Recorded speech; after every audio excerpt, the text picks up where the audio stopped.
Hello बच्चों, कैसे हो आप लोग। स्वागत है आप सभी का इस खूबसूरत से प्लेटफॉर्म पे। तो जैसा आप लोगों को पता है, स्ट्रक्चर ऑफ एटम की सीरीज चल रही है क्लास 11 केमिस्ट्री से, है ना। तो मैंने रिकमेंड किया था कि सारी की सारी वीडियोस एक बार देख लेना। बहुत ही डिटेल्ड में हर एक चीज एक्सप्लेन करी है, चाहे थ्योरेटिकल पार्ट हो चाहे आपका न्यूमेरिकल पार्ट हो, राइट। और आपको कोई चीज अगर समझ नहीं आई होगी तो मैंने क्या बोल रखा है, कमेंट सेक्शन में जाके आपने अपना क्वेश्चन पूछना है। क्लियर है। चलिए, तो आज के इस लेक्चर में क्या है, देखो हमने पिछले लेक्चर में क्या डिस्कस किया था बच्चों, quantum mechanical model of atom हमने डिस्कस किया था, राइट। और हमने उसके बाद क्वांटम नंबर्स क्या करे, डिस्कस करे, राइट। क्वांटम नंबर्स क्या थे हमारे पास, जो इलेक्ट्रॉन का हमको एटम के अंदर एड्रेस बताए, राइट। कि एटम के अंदर भैया इलेक्ट्रॉन भाई साहब है कहां कहां पर डांस कर रहे हैं वो, हम भी तो डांस कर रहे हैं उनके साथ, है ना। चलिए, तो अब आज इस लेक्चर में क्वांटम नंबर्स के बाद हम कंटिन्यू करते हैं, राइट। तो कुछ हमारे पास इंपॉर्टेंट प्रिंसिपल्स आते हैं और कुछ थोड़े से रूल्स आते हैं हमारे पास, कि हमने क्वांटम नंबर्स के थ्रू इलेक्ट्रॉन का एड्रेस पता लगा लिया। अब हम एटम की इलेक्ट्रॉनिक कॉन्फ़िगरेशन भी लिखेंगे। जी हाँ, इलेक्ट्रॉनिक कॉन्फ़िगरेशन, राइट। तो बचपन में आप लोगों ने सीखा होगा भैया, 9th 10th में तो सभी ने सीख रखा है, वो KLMN वाले याद है।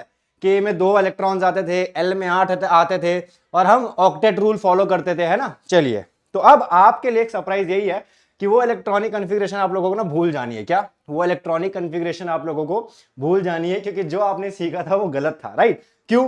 क्योंकि वो सब कुछ जो भी बेस था बच्चों, वो किस बेस पे था, आपके इलेक्ट्रॉन के पार्टिकल नेचर पे बेस था। पर हमने क्या पढ़ा अभी, हमने ये पढ़ा कि इलेक्ट्रॉन का पार्टिकल नेचर तो है ही नहीं। इलेक्ट्रॉन का क्या नेचर है, वेव नेचर है ना, वेव नेचर। नहीं पता है तो प्लीज पुरानी सीरीज देख लेना, पुरानी वीडियोस देख लेना, यूट्यूब पे जाके डाल देना IVO academy structure of atom, ठीक है।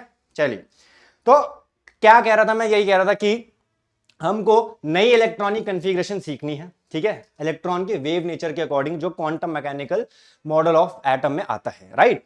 चलिए, तो शुरू करते हैं। कुछ हमारे पास कुछ प्रिंसिपल्स हैं और कुछ रूल्स हैं, तो फिर उसके बाद हम इलेक्ट्रॉनिक कॉन्फ़िगरेशन पे जंप करते हैं, राइट। चलिए, तो बच्चों हमारे पास सबसे पहला जो प्रिंसिपल आता है वो क्या आता है, पॉलीज एक्सक्लूसिव प्रिंसिपल। क्या आता है, पॉलीज एक्सक्लूसिव प्रिंसिपल। अब ये क्या बोलता है, सुनो बच्चों, देखो इसने ये बोला कि जब हम ऑर्बिटल्स में, ऑर्बिटल्स याद है ना आपको, S P D F, अलग अलग ऑर्बिटल्स से याद है, और हमने इलेक्ट्रॉनिक फिलिंग करी थी उसके अंदर।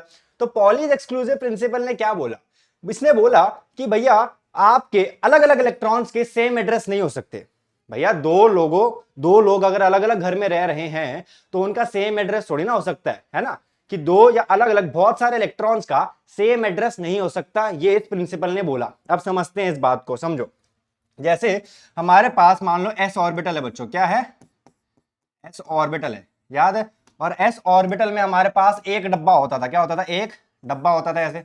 और हम इसमें कितने इलेक्ट्रॉन्स भरते थे बच्चों, ऐसे 1 2, कैसे भरते थे, 1 2, मतलब एक एक ऑर्बिटल में हमारे पास 2 इलेक्ट्रॉन्स आते थे, याद हो तो इसने यही बोला कि 2 इलेक्ट्रॉन्स का एड्रेस सेम नहीं हो सकता, पहली बात तो, राइट।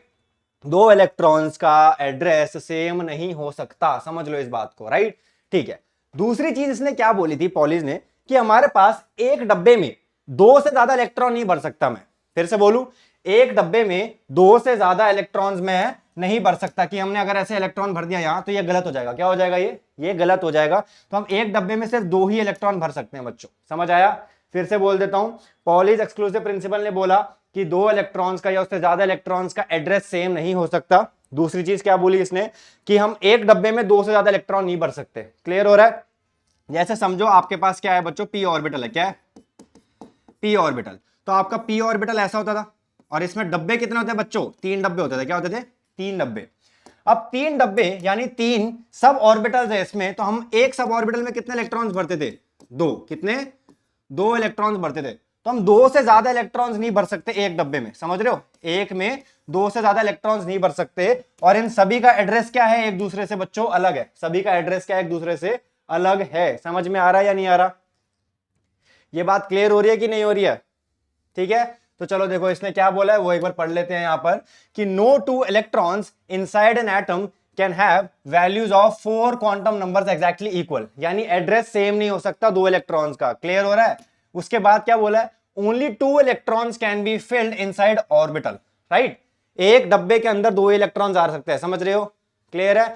क्योंकि अगर तीसरा इलेक्ट्रॉन आप भरते हो तो 2 इलेक्ट्रॉन्स का एड्रेस क्या हो जाएगा, सेम हो जाएगा। क्या हो जाएगा, सेम हो जाएगा। क्लियर हो गया। चलिए इसको पॉज करके एक बार नोट कर लीजिए पॉलीज एक्सक्लूजन प्रिंसिपल को। फिर हम आगे बढ़ते हैं। ठीक है जी, क्लियर है? आई होप सब कुछ समझ में आ रहा है, मन लगा के पढ़ाई करनी है। थोड़ा सा डिफिकल्ट होगा, थोड़ा सा लेवल ऊपर जा रहा है क्लास 11th में, कोई बात नहीं, आराम आराम से सारी चीजें डिस्कस करेंगे। ठीक है, पॉज करके नोट कर लिया, आगे बढ़े। चलिए जी, नेक्स्ट जो आता है हमारे पास बच्चों, हमने पॉलीज का रूल तो पढ़ लिया। अब हमारे पास नेक्स्ट जो आता है वो आता है ऑफ बो प्रिंसिपल। क्या आता है बच्चों? ऑफ बो प्रिंसिपल आता है हमारे पास। ठीक है, अब ये ऑफ बो भाई साहब ने क्या बोला था हमको?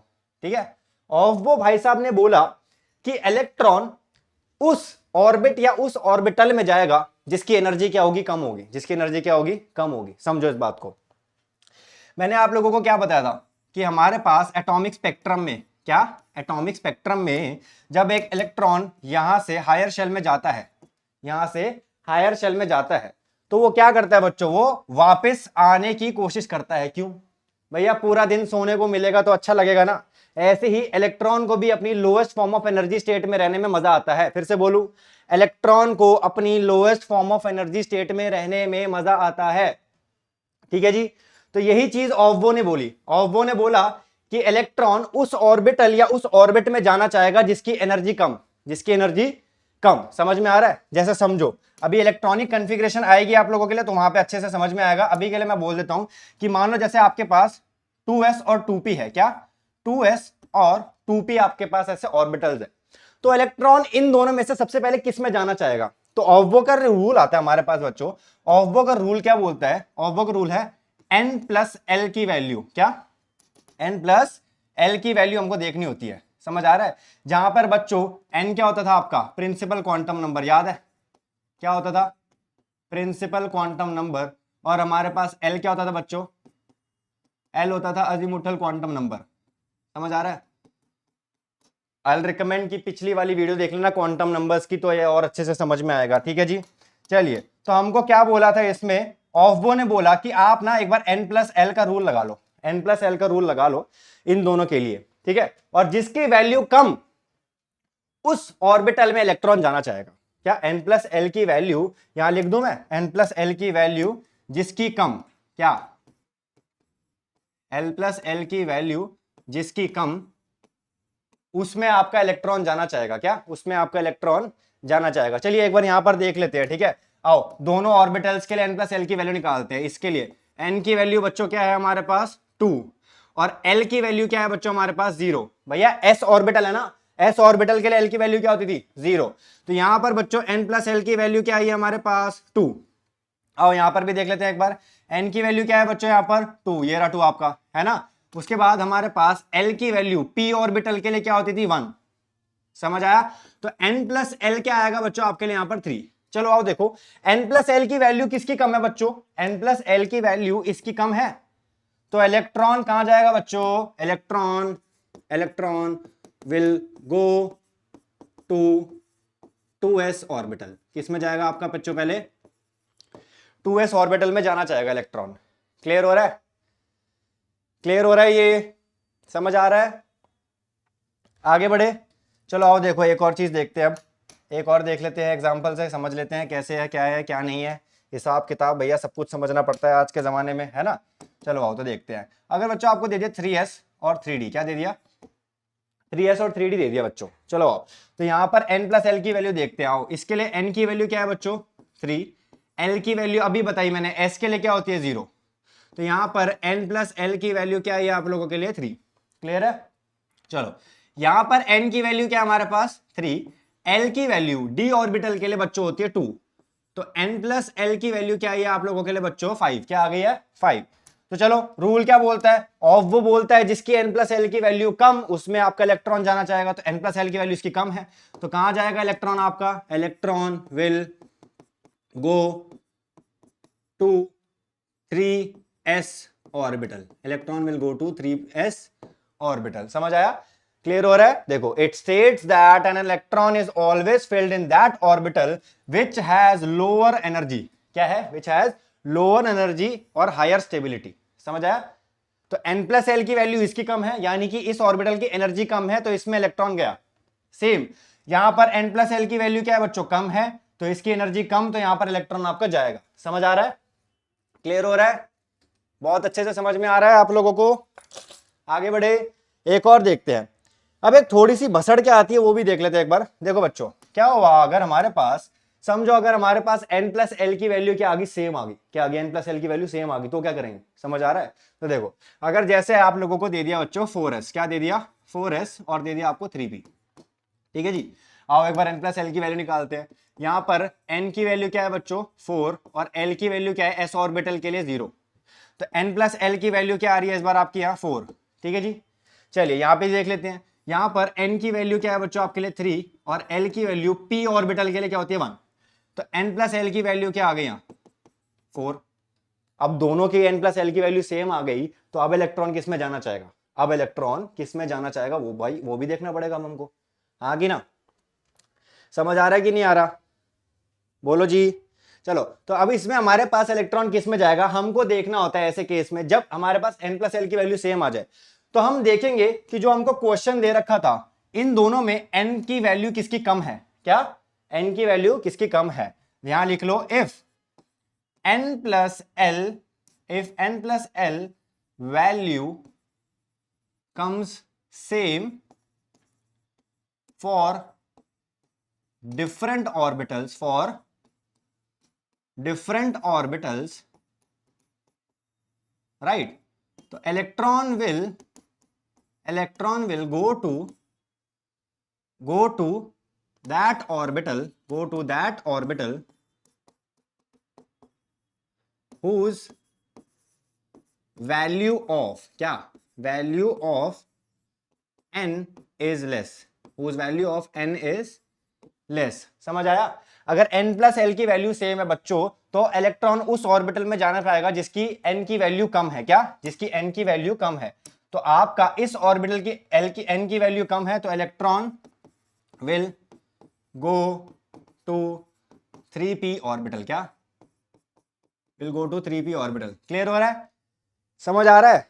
तो जिसकी n प्लस एल की वैल्यू कम, उसमें इलेक्ट्रॉन जाएगा एक तो, और अगर n प्लस एल की वैल्यू सेम आती है तो हम देखेंगे किसकी n की वैल्यू कम है, जिसकी n की वैल्यू कम है उसमें इलेक्ट्रॉन जाना चाहेगा, यानी कि उस ऑर्बिटल की एनर्जी कम है, स्टेबिलिटी ज्यादा है, तो इलेक्ट्रॉन उसमें जाना चाहेगा। क्लियर हो गया आप लोगों? चलिए, बहुत अच्छे बच्चे, चलो यहां पर इसको नोट कर लो एक बार अच्छे से। क्लियर है? पॉज करके नोट करो इसको जल्दी। चलिए अब इसको भी नोट डाउन कर लीजिए। चलो, नोट करते रहिएगा, अच्छे से नोट्स बनाते रहिएगा और अच्छे से पढ़ाई करते रहिएगा, ठीक है जी? क्लियर है? बहुत अच्छे। चलो, तो हमने पॉलीज एक्सक्लूसिव पढ़ लिया, और उसके अलावा ऑफ वो प्रिंसिपल पढ़ा। पॉलीज का याद है ना कि हम एक डब्बे में 2 से ज्यादा इलेक्ट्रॉन नहीं भर सकते। क्लियर है? और अगर ज्यादा इलेक्ट्रॉन्स भरते हैं तो अलग अलग इलेक्ट्रॉन्स का एड्रेस सेम नहीं हो सकता। क्लियर है? सेकंड, हमारे पास ऑफबो आया। ऑफबो ने बोला कि भैया इलेक्ट्रॉन किस ऑर्बिटल में जाना चाहेगा, उसमें जाएगा जिसकी n प्लस एल की वैल्यू कम। क्लियर है?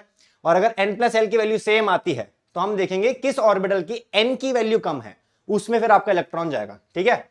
चलिए नेक्स्ट रूल की तरफ बढ़ते हैं। नेक्स्ट बच्चों हमारे पास आता है हुंस रूल। हुंस रूल क्या बोलता है? हुंस रूल बहुत ही आसान है, बहुत ही फुद्दू सा भी है, तो एक बार चेक कर लेते हैं क्या बोल रहा है ये हमको। हुंस रूल में हमारे पास आता है, जैसे मान लो आपके पास बच्चों एस ऑर्बिटल है, ठीक है, एस ऑर्बिटल का डब्बा ऐसा है आपके पास। तो अगर मैं इलेक्ट्रॉन भरता हूं इसमें, तो मैंने एक ऐसे भरा और दूसरा ऐसे भरा। क्लियर है? और एक में 2 से ज्यादा इलेक्ट्रॉन नहीं आ सकते। क्लियर हो गया? चलो, अगर मेरे पास पी ऑर्बिटल आता है बच्चों, ठीक है, पी ऑर्बिटल में क्या है हमारे पास, ऐसा होता है, और इसमें कितने सब ऑर्बिटल्स हैं बच्चों? 3 सब ऑर्बिटल होते हैं, राइट? तो जब मैं इसमें इलेक्ट्रॉन भरूंगा, तो मैं इलेक्ट्रॉन, जैसे मान लो मुझे 4 इलेक्ट्रॉन्स फिल करने हैं, मुझे 4 इलेक्ट्रॉन्स फिल करने हैं मान लो। तो अगर मैं इलेक्ट्रॉन की फिलिंग कर रहा हूं, तो मैं क्या करूंगा, सबसे पहले एक इलेक्ट्रॉन इसमें डालूंगा, फिर एक इलेक्ट्रॉन अगले वाले सब ऑर्बिटल में, फिर एक इलेक्ट्रॉन अगले वाले सब ऑर्बिटल में, और फिर वापस से स्टार्टिंग से शुरू करूंगा। समझ रहे हो? अगर मैं ऐसे करता हूं कि 1 2 3 4, तो ये वाली आपकी इलेक्ट्रॉनिक कॉन्फ़िगरेशन क्या है बच्चों? गलत है। ये इलेक्ट्रॉन की फिलिंग गलत है। क्या है? ये इलेक्ट्रॉन की फिलिंग गलत है। हम पहले एक इलेक्ट्रॉन एक इलेक्ट्रॉन एक इलेक्ट्रॉन, फिर स्टार्टिंग से फिर से एक इलेक्ट्रॉन एक इलेक्ट्रॉन एक इलेक्ट्रॉन, ये आपका हुंस रूल बोलता है, राइट? कि जब हम इलेक्ट्रॉन की फिलिंग करते हैं तो एक सब ऑर्बिटल में पहले एक इलेक्ट्रॉन जाना चाहिए, फिर दूसरा वाला इलेक्ट्रॉन दूसरे सब ऑर्बिटल में, फिर तीसरा इलेक्ट्रॉन तीसरे सब ऑर्बिटल में, और उससे ज्यादा तो फिर से स्टार्टिंग से शुरू करेंगे हम। समझ आ रहा है? और ये ऑपोजिट साइंस होंगे हमारे पास इलेक्ट्रॉन के, क्योंकि रोटेशन क्या होती थी याद हो तो, क्वांटम नंबर्स के अकॉर्डिंग अलग होती है, राइट, क्लॉकवाइज और एंटी क्लॉकवाइज। ये क्लियर है? क्लियर है जी? चलिए पॉज करके एक बार नोट कर लीजिए, इसको पॉज करके नोट कर लीजिए, ठीक है, आगे बढ़े, कर लिया? चलिए बहुत अच्छे से आपने ये नोट कर लिया। अब आगे बढ़ते हैं। नेक्स्ट हमारे पास आती है बच्चों इलेक्ट्रॉनिक कॉन्फ़िगरेशन। क्या आती है? Electronic configuration. बड़ी भयंकर से आपको नंबर दिख रहे होंगे, है ना, वो जो मैंने बोला था आप KLMN, अब भूल जाना आप लोगों को, ठीक है। अब हम बड़े हो गए हैं, तो अब हम बड़े नंबरों से डील करेंगे। क्या करेंगे? बड़े नंबरों से डील करेंगे। तो हकीकत में आपकी ये इलेक्ट्रॉनिक कॉन्फ़िगरेशन आती है ना जी। तो आपकी इलेक्ट्रॉनिक कॉन्फ़िगरेशन शुरू कहाँ से होती है बच्चों? 1s से। किससे? 1s से। तो 1s के बाद बच्चों आता है 2s, 2s के बाद 2p, फिर 3s, 3p, 4s, 3d, 4b, और ऐसे करते करते आपको ये सीरीज याद होनी चाहिए। क्या होनी चाहिए? ये याद करनी है आपको इलेक्ट्रॉनिक कॉन्फ़िगरेशन। समझ आ रहा है? समझ आ रहा है कि नहीं आ रहा? चलो अब एक बार इलेक्ट्रॉन की फिलिंग करते हैं। इलेक्ट्रॉन की बच्चों फिलिंग करते हैं एक बार, ठीक है। आओ समझो, जैसे हमारे पास क्या है, ऑक्सीजन एटम है, राइट। ऑक्सीजन का क्या होता है? एटॉमिक नंबर 8, और एटॉमिक मास क्या होता है? 16। अगर मैं ऑक्सीजन में इलेक्ट्रॉन्स की बात करूं तो बच्चों कितने आते हैं मेरे पास? 8 इलेक्ट्रॉन्स आते हैं। कितने आते हैं? 8 इलेक्ट्रॉन्स आते हैं, ठीक है। आओ एक बार इसमें इलेक्ट्रॉन की फिलिंग करते हैं। तो हमारे पास सबसे पहला कौन आता है हमारे पास? यहां से उठ के 1s आता है। कौन आता है? 1s। तो मैंने लिया 1s। अब s ऑर्बिटल में मैक्सिमम इलेक्ट्रॉन्स कितने आते थे? 2। कितने आते थे? 2। तो मैंने यहां पर कितने भर दिए बच्चों? 2। ऐसे 1s2। तो 8 में से 2 इलेक्ट्रॉन गए, कितने रह गए? 6। अब अगला कौन आ रहा है 1s के बाद? हमारे पास 2s आ रहा है। तो 2s में हम लोग यहां लिखेंगे 1s 2s। अब फिर से s ऑर्बिटल है, तो s में कितने इलेक्ट्रॉन्स आते हैं बच्चों? 2। तो हमने 2 भर दिए। क्लियर हो रहा है या नहीं हो रहा? हमको इलेक्ट्रॉनिक कॉन्फ़िगरेशन लिखनी है। ये रही आपकी इलेक्ट्रॉनिक कॉन्फ़िगरेशन। आपने एटम में इलेक्ट्रॉन्स पता लगा लिए, 8 हो गए, ठीक है। चलो हमको 8 भरने हैं। हमने भैया पहला बंदा उठाया 1s। अब मुझे पता है 1s लिख लिया। s में कितने इलेक्ट्रॉन्स आते हैं? 2। मैंने 2 भर दिए। 1s के बाद कौन आता है मेरे पास? 2s आता है। मैंने 2s लिख दिया। 2s के s में कितने इलेक्ट्रॉन्स आएंगे? 2। मैंने 2 भर दिए। अब 8 में से टोटल 2 + 2 4, 4 चले गए, 4 इलेक्ट्रॉन रह गए, है ना। अब नेक्स्ट कौन आता है? 2s के बाद आता है बच्चों 2p आता है। कौन आता है? 2p, है ना। अब p ऑर्बिटल में बच्चों हम 6 इलेक्ट्रॉन भरते थे, याद होता है क्वांटम नंबर्स में, याद है। तो हम 6 इलेक्ट्रॉन्स भर देते हैं, पर हम भरेंगे क्या है? 6 इलेक्ट्रॉन्स। क्यों? क्योंकि हम ऑलरेडी 1 2 3 4 इलेक्ट्रॉन्स तो भर चुके हैं, और 8 में से 4 गए तो कितने रह गए? 4 रह गए ना। तो हम कितने भरेंगे बच्चों? यहां 4 ही भरेंगे। p ऑर्बिटल की कैपेसिटी 6 इलेक्ट्रॉन्स की है, पर हमारे पास इलेक्ट्रॉन्स कितने रह गए थे? 4। तो हमने सिर्फ 4 ही भरे। ये आपकी ऑक्सीजन की क्या आती है बच्चों? इलेक्ट्रॉनिक कॉन्फ़िगरेशन आती है। क्लियर हो रहा है? समझ में आ रही है बात? आओ एक और देखते हैं। चलो समझो बच्चों, अगर हमारे पास स्कैंडियम आता है। क्या आता है? स्कैंडियम, ठीक है। इसका एटॉमिक नंबर बच्चों होता है 21, ठीक है। तो इसमें इलेक्ट्रॉन्स कितने बच्चों हमारे पास? 21 इलेक्ट्रॉन्स हैं। आओ जी इलेक्ट्रॉनिक कॉन्फ़िगरेशन लिखते हैं, ठीक है। अब हमारे पास सबसे पहला क्या आता है? 1s आता है। तो हमने 1s ले लिया, ठीक है। हम 1s में, s में कितने इलेक्ट्रॉन जाते हैं बच्चों? 2। तो हमने 2 लिख लिया, ठीक है। 1s के बाद आएगा 2s, तो हमने 2s लिख लिया। और s में कितने इलेक्ट्रॉन आते हैं? 2। तो हमने 2 भर दिए। 2s के बाद बच्चों आता है 2p, तो हमने लिखा 2p। और p ऑर्बिटल में कितने इलेक्ट्रॉन्स आते हैं बच्चों? 6। तो हमने 6 भर दिए, ठीक है। तो अब तक हम कितने इलेक्ट्रॉन्स भर चुके हैं? 2 2 4 और 6 कितने हो गए हमारे पास? 10। हम 10 इलेक्ट्रॉन्स भर चुके हैं। तो 10 21 में से 10 गए तो कितने रह गए हमारे पास? 11 इलेक्ट्रॉन्स अभी भी बचे हैं, राइट। चलो तो हमारे पास 2p के बाद क्या आता है? 3s आता है। तो हमने लिखा 3s। अब फिर से s आ गया, तो s में कितने इलेक्ट्रॉन्स भरते हैं बच्चों? 2। तो 2 भर दिए। क्लियर है? 3s के बाद आता है 3p, तो हमने लिखा 3p। और p ऑर्बिटल में बच्चों कितने इलेक्ट्रॉन्स आते हैं? 6 आते हैं। तो हमने 6 भर दिए। क्लियर है? बहुत बढ़िया। अब नेक्स्ट हमारे पास आता है क्या? 4s। क्या आता है बच्चों? 4s। तो हमने लिखा 4s। आओ s में कितने इलेक्ट्रॉन्स आते हैं हमारे पास बच्चों? कितने आते हैं? 2 आते हैं। तो अभी तक देख लेते हैं हम कितने भर चुके हैं। यहां तक 2 + 2 4, हमारे पास 6 प्लस कितने हो गए? 10, 12 हो गए, यहां पर 18 हो गए। तो हम 2 और भर सकते हैं अभी। तो कितने हो गए अभी तक? 20 हो गए। कितने हो गए? 20। यानी एक और इलेक्ट्रॉन भरना अब हमको। आओ 4s के बाद क्या आता है बच्चों? 3d आता है। तो हम यहां लिखेंगे 3d, ठीक है। 3d लिख दिया। अब d ऑर्बिटल में मैक्सिमम कितने इलेक्ट्रॉन आते हैं? 10। पर क्या हम 10 भरेंगे? हमको तो सिर्फ एक ही भरना है ना, क्योंकि एक इलेक्ट्रॉन रह गया। तो हम यहां लिख देंगे 3d1। क्या लिख देंगे? 3d1। ये आपकी किसकी कॉन्फ़िगरेशन आ गई बच्चों? स्कैंडियम की कॉन्फ़िगरेशन है, 21 इलेक्ट्रॉन्स, और ये उसकी इलेक्ट्रॉनिक कॉन्फ़िगरेशन। क्लियर है? समझ आ रहा है? चलिए पॉज करके एक बार नोट कर लीजिए, इसको पॉज करके नोट कर लीजिए, पॉज करके नोट कर लीजिए। क्लियर है? आगे बढ़े। चलिए नेक्स्ट आगे बढ़ते हैं एक बार। अब नेक्स्ट थोड़ी सी और बड़ी कन्फिग्रेशन लेते हैं, ठीक है। समझो जैसे मानो मेरे पास आता है जिंक, क्या आता है बच्चों? जिंक, जिसका एटॉमिक नंबर 30, इसमें इलेक्ट्रॉन्स कितने बच्चों? 30, ठीक है। और इलेक्ट्रॉनिक कन्फिग्रेशन लिखते हैं। तो सबसे पहले कौन आता है? 1s। तो 1s और s में कितने आते हैं? 2 इलेक्ट्रॉन्स। फिर आता है 2s, 2 में कितने इलेक्ट्रॉन्स आएंगे? 2। फिर आएगा 2p, p में कितने इलेक्ट्रॉन्स आते हैं? 6। फिर कौन आता है हमारे पास? 3s, उसमें कितने इलेक्ट्रॉन्स आएंगे? 2। फिर कौन आता है हमारे पास? 3p, इसमें कितने इलेक्ट्रॉन्स आएंगे? 6। फिर 3p के बाद बच्चों आता है 4s, 4s में कितने आते हैं हमारे पास इलेक्ट्रॉन्स? 2। याद है? चलिए नेक्स्ट हमारे पास कौन आएगा? हमारे पास 4s के बाद बच्चों आता है 5s, नहीं 3d। कौन है? 3d। तो हम 3d में कितने भरेंगे बच्चों? 10। अब समझो यहां तक कितने भर चुके हम? 10 इलेक्ट्रॉन्स। फिर यहां तक कितने भर चुके हम? 10 इलेक्ट्रॉन्स। और इसमें कितने भर चुके? 10। तो टोटल 30 इलेक्ट्रॉन्स हम भर चुके। क्या? टोटल में 30 इलेक्ट्रॉन्स हम भर चुके। यही आपकी जिंक की क्या है? Electronic configuration. क्लियर हो गया? तो ये आपको याद होनी चाहिए अच्छे से। क्या? इलेक्ट्रॉनिक कन्फिग्रेशन याद होनी चाहिए, राइट। और अभी के लिए मैं रिकमेंड करूंगा कि 5s तक आप याद कर सकते हो, इतना बहुत है, सारी तो याद नहीं होगी। तो अभी आप 5s तक टारगेट रखो कि 5s तक आपको याद होनी ही होनी चाहिए। क्लियर है? क्लियर है जी? ठीक है, समझ आ रहा है आप लोगों को? ठीक है जी, गुड है। चलिए पॉज करके नोट कर लो इसको, ऐसे आपको इलेक्ट्रॉनिक कन्फिग्रेशन लिखनी है। क्लियर है? पॉज करके नोट करो। चलो चलिए जी आगे बढ़ते हैं। एक छोटा सा आपको एटम के लिए इंट्रोडक्शन दे देना है, ठीक है। एक एटम को बच्चों हम अगर हम डिनोट करते हैं, राइट, तो ये आता है हमारे पास एटम ऐसे, ठीक है। और हम नीचे की तरफ ऐसे एटॉमिक नंबर लिखते हैं, और ऊपर क्या आता है बच्चों? इसका एटॉमिक मास, ठीक है। तो ये जो होता है आपका, ये क्या है आपका बच्चों? इसका एटॉमिक नंबर है, ठीक है जी। और ये ए जो होता है बच्चों, ये क्या होता है आप लोगों के लिए? इसके एटॉमिक मास, ठीक है।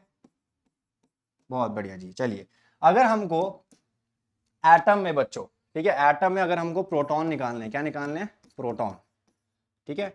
तो प्रोटॉन बच्चों किसके इक्वल होता है? हमारे पास एटॉमिक नंबर के इक्वल होता है। किसके? एटॉमिक नंबर, यानी जो ये नंबर होगा वो ये उतने ही आपके प्रोटॉन्स होंगे, ठीक है जी। चलिए अगर आपको बच्चों न्यूट्रॉन निकालना है, क्या निकालना है? न्यूट्रॉन, ठीक है। तो आपको क्या करना होता है? आपको बच्चों a माइनस जेड करना होता है। क्या? a माइनस जेड, यानी एटॉमिक मास में से एटॉमिक नंबर को क्या करना पड़ेगा? आपको माइनस करना पड़ेगा, राइट, ठीक है। और लास्ट में बच्चों जो आता है आपके पास, क्या? इलेक्ट्रॉन्स। क्या आते हैं? इलेक्ट्रॉन, ठीक है। इलेक्ट्रॉन कैसे निकालेंगे हम? इलेक्ट्रॉन आपको निकालना होता है बच्चों ऐसे, जैसे जो आपका एटॉमिक नंबर होगा उसमें हम प्लस माइनस करते हैं अगर कोई चार्ज होता है। क्या होता है? अगर कोई चार्ज होता है एटम पर, राइट, एटॉमिक नंबर, और अगर इस पर कोई चार्ज होता है तो उसको प्लस माइनस करते हैं, राइट। एक चीज और बोल देता हूं, अगर पॉजिटिव में चार्ज है तो हम उसको क्या करेंगे? माइनस करेंगे, और अगर नेगेटिव में चार्ज है तो उसको प्लस करेंगे। फिर से बोल दूं, अगर आपके एटम पर पॉजिटिव में चार्ज है तो जितना पॉजिटिव है उसको हम माइनस करेंगे। क्या करेंगे? माइनस। और अगर आपके एटम पर नेगेटिव चार्ज है तो नेगेटिव चार्ज को यहां प्लस करना है एटॉमिक नंबर में। फिर से बोल रहा हूं, सुन लेना, अगर एटम पर क्या है बच्चों? पॉजिटिव चार्ज है तो पॉजिटिव को माइनस करेंगे। क्या करेंगे? एटॉमिक नंबर से माइनस करेंगे। और अगर बच्चों आपका यहां पर क्या है? नेगेटिव चार्ज आता है, क्या? नेगेटिव, तो उसको हम ऐड करेंगे एटॉमिक नंबर में इलेक्ट्रॉन्स निकालने के लिए। क्लियर हो रहा है? ठीक है जी, समझ आ गया? चलिए एक बार देख लेते हैं एक क्वेश्चन से। जैसे मानो आपके पास ऑक्सीजन है, यहां पर ऐसे दे दिया, ठीक है। चलो इसमें अगर हम प्रोटॉन निकालते हैं, ठीक है, तो प्रोटॉन किसके इक्वल होता है बच्चों? Atomic number. एटॉमिक नंबर क्या है आपका यहाँ पर? 8, ठीक है।